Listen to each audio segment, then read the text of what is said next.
एक ही रात में गायब हो गया पूरा गांव। भारत की इस डरावनी जगह की कहानी दिल दहला के रख देगी। गांव कुलधरा। भारत की इस पावन मिट्टी में कई ऐसे राज दफन हैं जो सालों से या सदियों से अनसुलझे, रहस्यमय या कहें तो आज भी उसी तरह ताज़ा या खौफनाक है।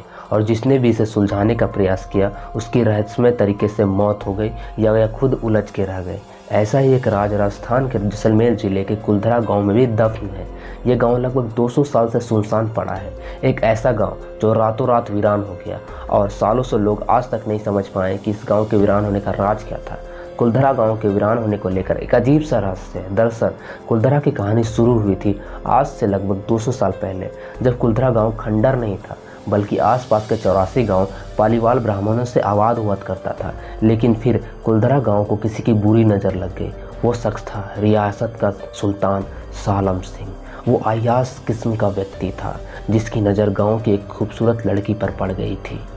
दीवान उस लड़की के पीछे इस कदर पागल हो गया था कि वह उसे किसी भी सूरत में पाना चाहता था। इसके लिए उसने ब्राह्मण परिवारों पर दबाव बनाना शुरू किया। बात हद से ज़्यादा पार तब हो गई जब सत्ता के नशे में चूर उस दीवान ने उस लड़की के घर संदेश भिजवाया कि यदि अगले पूर्णमासी तक उसे लड़की नहीं मिली तो वह गाँव पर हमला करके लड़की को उठा ले जाएगा। दीवान और गाँव वालों की ये लड़ाई अब एक कुंवारी लड़की के सम्मान के साथ गाँव के सम्मान से भी जुड़ गई थी। गाँव के चौपाल पर पालीवाल ब्राह्मणों की बैठक हुई और 5000 से ज़्यादा परिवारों ने अपने सम्मान के लिए रियासत छोड़ने का फैसला किया। कहा जाता है कि निर्णय लेने के लिए सभी 84 गांव वाले एक मंदिर पर जमा हुए और पंचायतों ने यह फैसला लिया कि कुछ भी हो जाए अपनी लड़की उस दीवान को नहीं देंगे। अगली शाम कुलधरा कुछ ऐसे वीरान हुआ कि आज परिंदे भी उस गाँव की सरहद में दाखिल नहीं होते। कहते हैं गाँव छोड़ते वक्त उन ब्राह्मणों ने इस जगह को श्राप दिया था।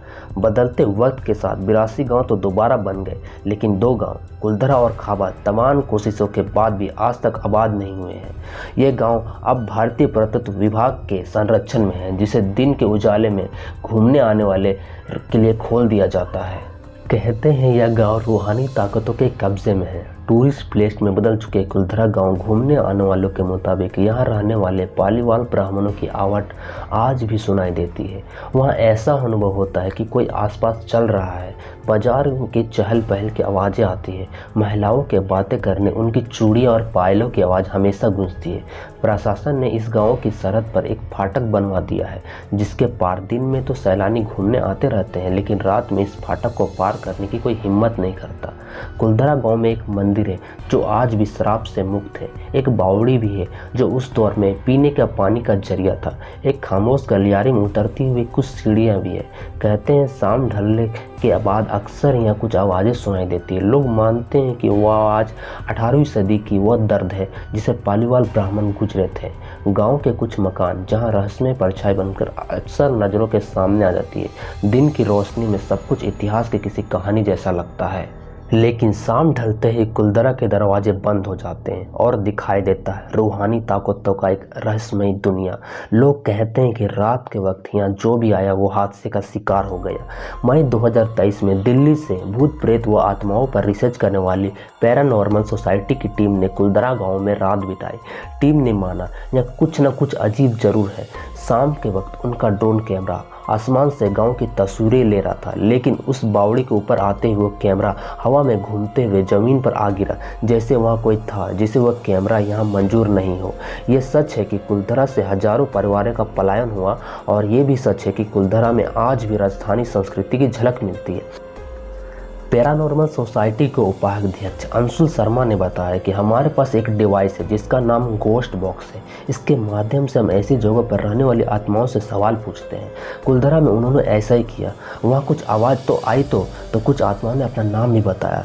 4 मई 2013 की रात उनकी टीम कुलधरा गई थी। उनकी गाड़ियों पर बच्चों के हाथ के निशान मिले जो लौटते वक्त उनके गाड़ियों के कांच में भी थे। लेकिन क्या सच है कुलधरा में भूत और आत्माएं रहती है या केवल एक वहम है लोगों को डराने के लिए? कमेंट में जरूर बताएं। इतिहासकारों का ये भी मानना है कि पालीवाल ब्राह्मणों ने अपनी संपत्ति, जिसमें भारी मात्रा में सोना, चांदी, हीरे जवाहरात थे, उसने ज़मीन के अंदर दबा रखा था। यही वजह है कि जो कोई वहाँ जाता है जगह जगह खुदाई करने लग जाता है, इसी उम्मीद में कि शायद वह सोना उनके हाथ लग जाए। यह गाँव आज भी जगह जगह से खुदा हुआ मिलता है।